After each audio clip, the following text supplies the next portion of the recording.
Vaikų miego temai savo laidose skiriame daug dėmesio. Tai darome ne veltui, juk nuo visaverčio poilsio priklauso ir vaiko savijauta, ir nuotaika, ir elgesys.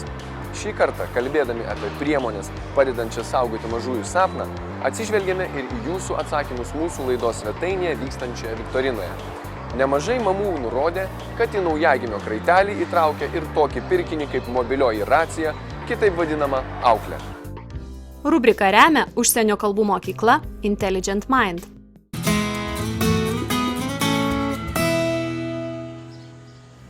Sveikas kūdikis miega savo mažoje žavioje lovelėje. Kas gali būti nuostabiau?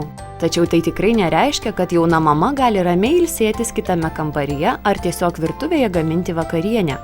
Visos mamos, kurios augino vaikus, pasakys: pirmaisiais kūdikio gyvenimo mėnesiais mama kartais net nusimaudyti po dušu neturi laiko, jau vien dėl to, kad nerimauja dėl kambaryje palikto mažylio.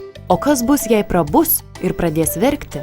Tokiai mamai geriausia išeitis įsigyti mobiliąją auklę, kuri visuomet praneša tėvams, ką šiuo metu veikia vaikas. Tokie prietaisai ypač praverčia šeimoms, kurios gyvena nuosavose namuose, ypač jeigu jame yra daugiau negu vienas aukštas.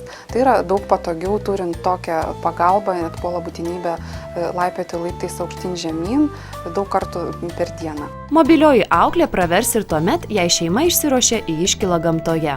Vežimėlį užmigdytą vaiką drąsiai galima bus nuvežti kiek toliau nuo vyresnių, galbūt garsiau kalbančių iškylautojų. O mobilioji auklė leis nesijaudinti tėvams. Tas laisvalaikis yra leidžiamas daug laisviau, nes gali tiesiog būti su draugais vienoje vietoje, o vaikutis gali miegoti gana toli nuo kompanijos ir nėra būtinybės, tarkime, tyliau kalbėtis arba nuolat eiti prie vaiko tikrinti, ar jis neatsibūdo, ar viskas yra tvarkoj. Mobiliosios auklės gali būti kelių rūšių. Vienos jų perduoda tik garsą, o kitos ir vaizdą. Kurį rinktis lemia ir piniginė, ir poreikiai. Tobulesnis įrenginys yra video auklė, kuri sudaryta iš dviejų dalių. Viena dalis tai yra nedidelė kamerytė, kuri dedama prie vaiko lovelės. Kita dalis tai yra ekraniukas, kurį tėvai pasiema su savimi į kitą kambarį, ar ne? Ir šiame ekraniuke tėvai gali nuolat stebėti kūdikį. Ir jei kūdikis miega ir pradeda busti, tai tiesiog galima iš anksto ateiti, pasupti, apklostyti, kad kūdikis ir toliau ramiai miegotų. Rinkdamiesi mobiliąją auklę sužinosite ir apie papildomas jos funkcijas. Neretai vaizdą perduodanti mobilioji auklė turi ir naktinio matymo funkciją. Tad ir tamsiame kambaryje tėvai matys savo mažylį. Prietaisas stovintis prie kūdikio lovelės, lopšio ar vežimėlio fiksuoja ir kambario temperatūrą.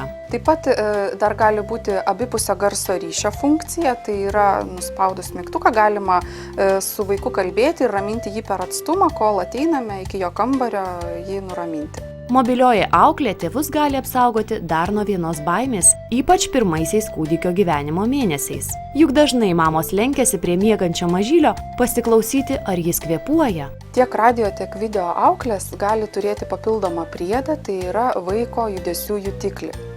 Tai yra toks jautrus kilimėlis dedamas po vaiko čiužinuku, kuris fiksuoja vaiko judesius, nes normaliai vaikas daugiau ar mažiau nuolat juda.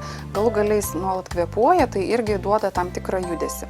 Šitas prietaisas, nefiksavus vaiko judesių bent 20 sekundžių, duoda šviesos ir garso signalą tėvams, kad ateitų patikrinti, ar viskas yra tvarkoje. Toks priedas yra aktualiausias pirmais kūdikio gyvenimo mėnesiais, vėliau jį galima tiesiog nuo auklės atjungti ir likusį prietaisą naudoti kaip įprasta radio arba video mobiliąją auklę. Jei renkatės mobiliąją auklę, verta pasidomėti ir kokiu atstumu ji veikia. Paprastai šis prietaisas tėvus informuoja, ką veikia kūdikis net iki 300 metrų atstumu. Tad pabudusi vaiką tėvai išgirs ar pamatys ir esantį kitame kambaryje, kitame aukšte ar atokiau miegantį gamtoje. Svarbiausia, mobilioji auklė leis atsipalaiduoti ir pailsėti tėvams.